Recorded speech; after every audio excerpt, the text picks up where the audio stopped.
السلام علیکم۔ سوات میں ہوا ایک دل دہلا دینے والا واقعہ۔ یہ آپ تصویر دیکھ رہے ہیں، کہاں چند لوگ جو ہیں وہ اپنی موت کا انتظار کر رہے ہیں، اور کہاں جو ہے وہ نیچے آپ نے دیکھا ہوگا ابھی ہیلی کاپٹرز میں جناب PSL کے پیچھے سکھائی جا رہی ہیں۔ ہم ایک ایسے ملک میں رہتے ہیں کہ جہاں پہ یہ المیہ ہے کہ انسان کی قیمت ایک کتے بلی سے بھی کم ہے۔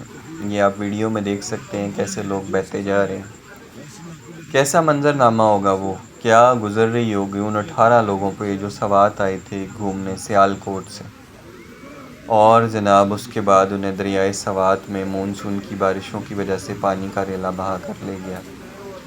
باری باری اپنی موت کا انتظار کیا، اب میرا ٹائم آیا، اب میرا ہاتھ چھوٹا۔ ان کے سامنے ان کے پیارے باری باری ہاتھ چھوٹنے سے، پاؤں سلپ ہونے سے، ہاتھوں کی گرفت کے کمزور ہونے سے پانی میں بہتے جا رہے ہیں، دریا برد ہوتے جا رہے ہیں، لیکن دوسرا بندہ صرف انہیں دیکھنے کے علاوہ اور کچھ بھی نہیں کر سکتا۔ کتنی مدد کا انتظار کیا ہوگا انہوں نے، کتنی اللہ سے دعائیں کی ہوں گی، لیکن انتظامیہ بالکل سوئی پڑی ہے۔ آپ دیکھیں، آہستہ آہستہ ویڈیو میں دیکھ رہے ہیں کہ آہستہ آہستہ وہ کم ہوتے جا رہے ہیں۔ پہلی تصویر میں آپ نے دیکھا کہ کتنے زیادہ تھے، اب کتنے کم رہ گئے ہیں، اور پانی بھی جو ہے وہ اتنا تیز ہے، اتنی تیز رفتار ہے کہ پیچھے آپ دیکھیے گا بھی کوئی خیمہ یا کوئی کشتی بھی بہتی ہوئی جا رہی ہے۔ ہم لوگ میدانی علاقوں سے جو لوگ جاتے ہیں، اکثر ہمیں پتہ نہیں چلتا کہ پانی ایک دم سے آتا ہے دریا میں۔ ہم لوگ دریا کے بہت قریب چلے جاتے ہیں، پہلے پانی نہیں ہوگا آبویسلی، یا بہت ہلکا بہہ رہا ہوگا تو انہوں نے سوچا آگے ٹیلا ہے ادھر جا کے تصویریں بنا لیتے ہیں یا کچھ ٹائم گزار لیتے ہیں۔ لیکن ایک بات یاد رکھیں، مونسون کی بارشوں میں یا جب بھی بارش کہیں پیچھے پہاڑوں پہ ہو رہی ہوتی ہے تو پانی کا ریلا ودن سیکنڈز آپ تک پہنچ جاتا ہے، اور اس میں ایسا بھی نہیں ہے کہ یہ آہستہ آہستہ آئے گا۔ یہ پہاڑی علاقہ ہے، جو اوپر سے پانی نیچے کی طرف بہتا ہے وہ آہستہ ٹریول نہیں کرتا، اس کی سپیڈ بہت تیز ہوتی ہے، اور وہ دور سے آپ کو نظر بھی نہیں آئے گا۔ کیونکہ دریا میں ادھر موڑ توڑ ہوتے ہیں تو آپ کو نظر بھی نہیں آئے گا پیچھے سے پانی آ رہا ہے، اور وہ ودن سیکنڈز آپ کو آ لیتا ہے، اور آپ کو اتنا ٹائم بھی نہیں ملتا کہ آپ کنارہ کراس کر پائیں، سیکنڈز کا ٹائم ہوتا ہے۔ لیکن ظاہر ہے اس میں بوڑھے لوگ بھی ہیں جنہوں نے سٹک پکڑی ہوئی ہیں، وہ زیادہ آگے چلے گئے۔ تو میدانی علاقے سے جانے والے لوگ اس بات کا انتہائی خیال رکھیں کہ دریاؤں کے کناروں پہ، خاص طور پہ پہاڑی علاقوں میں جا کر دریاؤں کے کناروں سے بہت دور رہیے۔ پتھروں پہ بیٹھ کے ویڈیو مت بنائیں، کیونکہ پتھر اتنے سلپری ہوتے ہیں، فنگس الی لگی ہوتی ہے ان کے اوپر، تو وہ جناب کائی لگی ہوتی ہے، سلپ ہو جاتا ہے انسان، اور یہاں پر پانی اتنا تیز ہے کہ کوئی آپ کی مدد نہیں کر پائے گا۔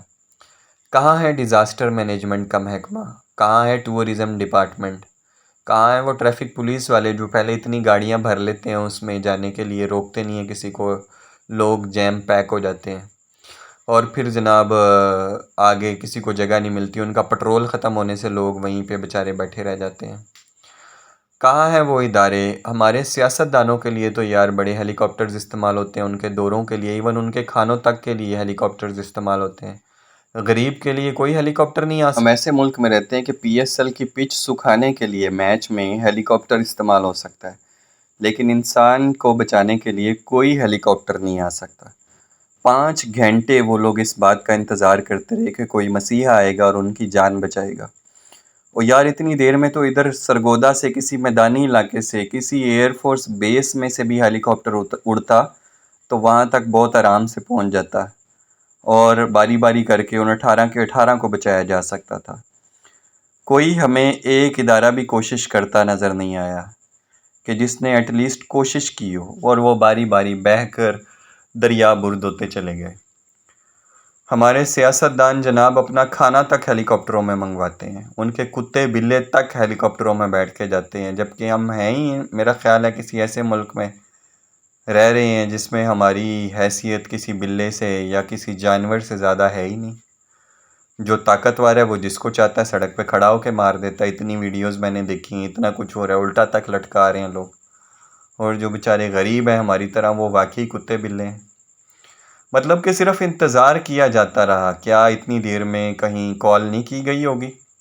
15 پہ کال نہیں کی گئی ہوگی؟ کسی ریسکیو ادارے کو کال نہیں کی گئی ہوگی؟ یہ کیا 5 گھنٹے میں ڈیزاسٹر مینجمنٹ والوں کو نہیں بتایا گیا ہوگا، یا ان کو پتہ نہیں چلا ہوگا؟ حکومت کا کہنا ہے جی ہم نے دفعہ 144 نافذ کی ہوئی تھی، لوگ وہاں پر کیوں گئے؟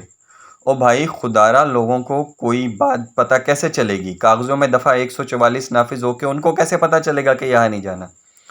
میدانی علاقوں سے گئے ہوئے لوگوں کو وہاں جانے کیوں دیا گیا؟ آپ کا سٹاف کہاں تھا جو انہیں منع کرتا اندر جانے سے؟ دفعہ 144 کی گئی تھی یہ کہہ کر اپنی جان چھڑوا لی۔ بیٹا ایک آخرت میں بھی ایک جو ہے عدالت لگنی ہے، کیسے بچو گے؟ حضرت عمر فاروق نے فرمایا تھا کہ اگر میری سلطنت کے اس کنارے پہ، دریا کے کنارے بھی کوئی کتا بھی بھوک سے مر گیا تو تب بھی میرے سے پوچھا جائے گا۔ رات کو نیند نہیں آتی تھی، بھیس بدل کے اپنے گھوڑے پہ جناب اپنی سلطنت کا چکر لگاتے تھے وہ۔ اور یہاں ہمارے حکمران ہیں جن کی کرپشنوں کے دعوے جو ہے وہ روز نظر آ رہے ہیں، جی 10 کھرب کھا گئے، 10 ارب کھا گئے۔ ہمیں تو گنتی بھی نہیں آتی جتنے یہ لوگ پیسے کھا جاتے ہیں ایک ایک سال کے اندر، ایک ایک مہینے کے اندر۔ خدارا کوئی ہوش کے ناخن لو۔